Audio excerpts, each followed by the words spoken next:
నమస్కారం తెలియజేస్తా ఉన్నా. ఒక మంచి కార్యక్రమాన్ని బీఆర్ఎస్ పార్టీ ఆధ్వర్యంలో తీసుకున్నందుకు వినయ్ భాస్కర్ గారిని మీ అందరినీ కూడా నేను అభినందిస్తా ఉన్నా. ఆనాడు మా ఉద్యోగాలు మాకు కావాలనే తెలంగాణ ఉద్యమం వచ్చింది. కేసీఆర్ గారు రాష్ట్రాన్ని సాధించడమే కాదు, స్థానికులకు 95% ఉద్యోగాల్లో వాటా కల్పించిండు ఆ రోజు కేసీఆర్ గారు. కేసీఆర్ గారు రాష్ట్రపతి ఉత్తర్వులను సవరించి అన్ని రాష్ట్ర ప్రభుత్వ ఉద్యోగాల్లో ఏ జిల్లా ఉద్యోగాలు ఆ జిల్లా బిడ్డలకే 95% దక్కే విధంగా రాష్ట్రపతి ఉత్తర్వులను సాధించింది నాడు బీఆర్ఎస్ ప్రభుత్వం. మరి మన రైల్వే కోచ్ ఫ్యాక్టరీ, ఈ కోచ్ ఫ్యాక్టరీ పోరాటం ఈనాటిది కాదు, 50 ఏండ్ల పోరాటం, 50 ఏండ్ల ఉద్యమం. ఇలా ఈ కోచ్ ఫ్యాక్టరీ తెలంగాణ రాష్ట్రం రావడం వల్ల ఈరోజు ఈ కోచ్ ఫ్యాక్టరీ మనకు వచ్చింది. ఎందుకంటే ఆ రోజు రాష్ట్ర విభజన చట్టంలో కాజీపేటలో కోచ్ ఫ్యాక్టరీ పెడతామని పార్లమెంట్ లో బిల్లు పాస్ అయింది కనుక కేసీఆర్ గారు రాష్ట్రం సాధించడం వల్ల ఈరోజు ఈ కోచ్ ఫ్యాక్టరీ అనేటువంటిది అడుగు ముందుకు పడ్డది. ముఖ్యంగా ఈ కోచ్ ఫ్యాక్టరీ మనం ఎందుకు పోరాటం చేసినాం?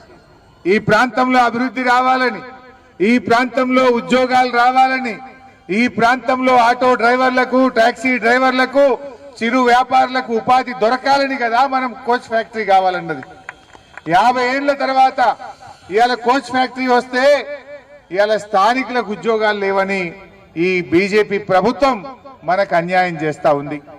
నిజానికి కోచ్ ఫ్యాక్టరీకి ఆ రోజు 150 ఎకరాల భూమిని సేకరించి ఇచ్చింది కూడా బీఆర్ఎస్ ప్రభుత్వమే.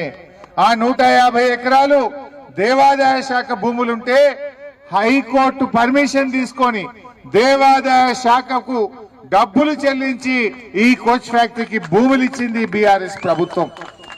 భూములు ఇవ్వడమే కాదు, సత్వరమే ఇది ప్రారంభించాలని ఒత్తిడి తెచ్చాం. అప్పటి కేంద్ర రైల్వే శాఖ మంత్రులను కలిశాం. బీఆర్ఎస్ ఎంపీలు పార్టీలో పార్లమెంట్ లో లేవనెత్తడం జరిగింది. కోచ్ ఫ్యాక్టరీలు ఆ రోజు అడిగితే ఏమన్నారు? వయబిలిటీ లేదు, కోచ్ ఫ్యాక్టరీలు అవసరమే లేదు అని పార్లమెంట్ లో సమాధానం చెప్పారు. కానీ లాతూర్లో కోచ్ ఫ్యాక్టరీ శాంక్షన్ చేశారు, అస్సాంలో కోచ్ ఫ్యాక్టరీ శాంక్షన్ చేశారు. తెలంగాణకు మొండి చేయి చూపింది బీజేపీ ప్రభుత్వం. ఆనాడు బీఆర్ఎస్ ఒత్తిడితో కోచ్ ఫ్యాక్టరీ కాదు, మేము వ్యాగన్ ఫ్యాక్టరీ పెడతాము అన్నారు. చెప్పింది కోచ్ ఫ్యాక్టరీ, కానీ పెడతామన్నది వ్యాగన్ ఫ్యాక్టరీ. ఇవాళ వరకు అది వ్యాగన్ ఫ్యాక్టరీయా కోచ్ ఫ్యాక్టరీయా స్పష్టంగా గెజిట్ నోటిఫికేషన్ రాలే, ఈ రోజుకు క్లారిటీ రాలే. కానీ మరి లాతూర్లో మహారాష్ట్రలో వ్యాగన్ ఫ్యాక్టరీ పెట్టి అక్కడ స్థానికులకు 70% రిజర్వేషన్ కల్పించారు. లాతూర్లో 70% రిజర్వేషన్ ఇచ్చినప్పుడు మా కాజీపేట యువతి యువకులకు ఎందుకు ఇవ్వరు? మా భూములు కోల్పోయిన రైతులకు ఎందుకు ఇవ్వరు అని ఈ రోజు బీఆర్ఎస్ పార్టీ ప్రశ్నిస్తా ఉంది. లాతూర్లో మహారాష్ట్రలో చట్టం ఉన్నప్పుడు మా తెలంగాణలో మా కాజీపేటలో ఆ చట్టం ఎందుకు వర్తించదు అని మేము అడుగుతా ఉన్నాం. అంటే మహారాష్ట్రకు న్యాయం, తెలంగాణకు న్యాయం ఉంటుందా? 8 మంది ఎంపీలను గెలిపించి 2 కేంద్ర మంత్రులను పెడితే మీరు చేసేది ఇదేనా అని మేము అడుగుతా ఉన్నాం. మీరు ప్రారంభోత్సవానికి వస్తాం, కేంద్ర మంత్రులు వస్తామంటున్నారు. బిడ్డ మాకు 70% స్థానికులకు అవకాశం ఇవ్వకుండా ఇనాగ్రేషన్ కు వస్తే బీజేపీ మంత్రులను నిలదీస్తామని హెచ్చరిస్తా ఉన్నాం, అడ్డుకుంటామని హెచ్చరిస్తా ఉన్నాం. దయచేసి మాకు మా భూములు కోల్పోయిన పిల్లలకు ఉద్యోగాలు ఇవ్వండి, మా స్థానికులకు ఉద్యోగాలు ఇవ్వండి. లేకపోతే మీరు వస్తే మాత్రం బీఆర్ఎస్ మిమ్మల్ని ఎక్కడికక్కడ అడ్డుకుంటుందని కూడా హెచ్చరిస్తా ఉన్నాం. మేము అడుగుతున్నది గౌతమ్మ కోరిక కాదు, భూములు ఇచ్చిన వాళ్ళకి ఇవ్వండి అంటున్నాం, స్థానికులకు ఇవ్వండి అంటున్నాం. మహారాష్ట్రలో లాతూర్లో ఏ పద్ధతి ఉందో మా తెలంగాణలో కాజీపేటలో కూడా అదే పద్ధతి కావాలని అడుగుతా ఉన్నాం. అరే మా వాళ్ళు బతకద్దా? ఈ రేవంత్ రెడ్డి పుణ్యమాని ఆటో డ్రైవర్ల బతుకులు రోడ్డు మీద పడ్డాయి. ఇప్పటికీ దాదాపు 200 మంది ఆటో డ్రైవర్లు ఆత్మహత్య చేసుకున్నారు. ఆనాడు రేవంత్ రెడ్డి బడ్జెట్ లో సంవత్సరానికి 12,000 రూపాయలు ఇస్తా అన్నాడు, 12 పైసలు కూడా ఇవ్వలే. నాడు కేసీఆర్ గారే ఆటో డ్రైవర్లకు క్వార్టర్లీ ట్యాక్స్ రద్దు చేసిండు. ఆటో డ్రైవర్లకు 5 లక్షల బీమా ఇచ్చిండు కేసీఆర్. రేవంత్ రెడ్డి వచ్చిన తర్వాత ఇవాళ ఆటో డ్రైవర్ల జీవితాలు రోడ్డు మీద పడ్డాయి. ఆటో డ్రైవర్లు ఆత్మహత్యలు చేసుకునే పరిస్థితి వచ్చింది. రేవంత్ రెడ్డి ఇప్పటికన్నా కళ్ళు తెరువు, ఆటో డ్రైవర్ల డిమాండ్లను నెరవేర్చాలని, వారికి ఆర్థిక సహాయం చేయాలని ఆటో డ్రైవర్ల పక్షాన కూడా ఈరోజు మేము డిమాండ్ చేస్తా ఉన్నాం. మరి ముఖ్యంగా మా జోన్ చేయాలి. కాజీపేట అంటే ఒకప్పుడు దేశంలోనే ప్రసిద్ధిగాంచిన జంక్షన్ కాజీపేట జంక్షన్, దేశంలోనే పేరున్న జంక్షన్. కానీ రోజు రోజుకు దీని యొక్క ఇది తగ్గిపోతా ఉంది. మళ్ళీ మేమందరం కోరేది ఒక్కటే, ఆంధ్రప్రదేశ్ లో విశాఖపట్నంలో డివిజన్ ఏర్పాటు చేసినారు. విశాఖపట్నంలో డివిజన్ అయినప్పుడు మా కాజీపేట ఎందుకు డివిజన్ చెయ్యరు అని మేము అడుగుతా ఉన్నాం. ఈ రేవంత్ రెడ్డి బాగా మాట్లాడుతూ కూడా బడే బాయ్ చోటే బాయ్, బడే బాయ్ దిగి దగ్గరనేనే, మరి ఎందుకు కాజీపేట జోన్ చేపిస్తలేవు? మా కాజీపేట ఎందుకు జోన్ చేయిస్తలేవు? ఎందుకు నువ్వు మాట్లాడవు? ఎందుకు ప్రధానమంత్రి అంటే భయపడుతున్నావు అని మేము అడుగుతా ఉన్నాం. ఎందుకు నీ ఆర్ఆర్ ట్యాక్స్ బయటకు వస్తుందనా? నువ్వు చేసిన అవినీతి బయటకు వస్తుందనా? నీ 8 మంది ఎంపీలు ఎందుకు ప్రశ్నించరు అని అడుగుతా ఉన్నా.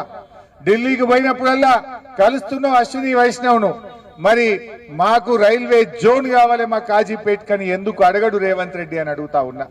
ఎందుకు స్థానికులకు ఉద్యోగాలు ఇవ్వాలని రేవంత్ రెడ్డి అడగడు అని చెప్పి నేను ఈరోజు ప్రశ్నిస్తా ఉన్నా.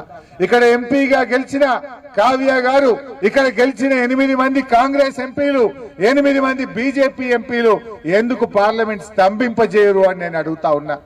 బీఆర్ఎస్ ఆధ్వర్యంలో రాబోయే పార్లమెంట్ సమావేశాల్లో, రాజ్యసభలో ఈ అంశాన్ని బీఆర్ఎస్ గట్టిగా మీ పక్షాన పోరాడుతుంది. అవసరమైతే మా వినయ్ భాస్కర్ గారు, మా పార్టీ నాయకులందరినీ తీసుకొని వెళ్లి అశ్విని వైష్ణవ్ రైల్వే మంత్రిని కలుస్తాం, స్థానికులకు ఉద్యోగాలు ఇవ్వాలని ఢిల్లీలో మెమోరాండం కూడా ఇస్తామని చెప్పి కూడా తెలియజేస్తా ఉన్నా. మీ పోరాటానికి బీఆర్ఎస్ సంపూర్ణ మద్దతు ఉంటుంది. ఈ కోచ్ ఫ్యాక్టరీ రావడానికి భూములు ఇచ్చింది ఈనాడు బీఆర్ఎస్ ప్రభుత్వం. ఇవాళ ఉద్యోగాల కోసం పోరాడుతున్నది బీఆర్ఎస్ ప్రభుత్వం. ఖచ్చితంగా స్థానికులకు ఉద్యోగాలు దక్కాల్సిందే. ఈ నిర్ణయం జరగకుండా రైల్వే కోచ్ ఫ్యాక్టరీపై గెజిట్ నోటిఫికేషన్ కూడా రావాలి. ఇది కోచ్ ఫ్యాక్టరీయా లేదు వ్యాగన్ ఫ్యాక్టరీయా, దీని సంగతి కూడా తేలాలి.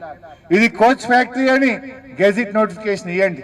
ఆ రోజు చెప్పిండ్రు 10,000 మందికి ప్రత్యక్షంగా పరోక్షంగా ఉద్యోగాలు దొరుకుతాయి అన్నారు. అసలు దొరికే ఉద్యోగాలు ఎన్ని, అందులో స్థానికులకు ఎన్ని ఇస్తారు, భూములు పోయిన వాళ్ళకి ఎన్ని ఇస్తారు, ఒక స్పష్టంగా చెప్పాలని చెప్పి కోరుతా ఉన్నాం. మీరు బీహార్ నుంచి తెస్తాం లేదా ఇంకెక్కడి నుంచో తెస్తాం, మాకు స్కిల్ లేబర్ కావాలంటే స్కిల్ ఇన్స్టిట్యూట్ పెట్టి ఇక్కడ ట్రైనింగ్ సెంటర్ పెట్టి ఇక్కడ మా పిల్లలకు ట్రైనింగ్ ఇచ్చి మా పిల్లలకు ఉద్యోగాలు ఎవడొద్దంటుండే పెట్టంగా. మా పిల్లలు ఐటీఐలు చదివిండ్రు, మా పిల్లలు పాలిటెక్నిక్ చదివిండ్రు, మా పిల్లలు ఇంజనీరింగ్ చదివిండ్రు. నీకు ఎట్లా కావాలంటే అట్లా మెరికల్ లాంటి పిల్లలు ఉన్నారు.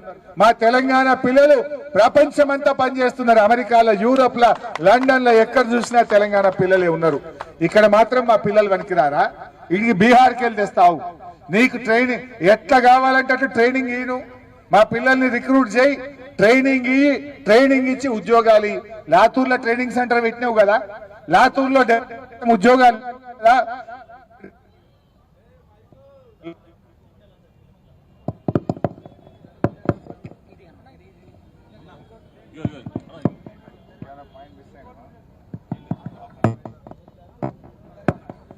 హలో.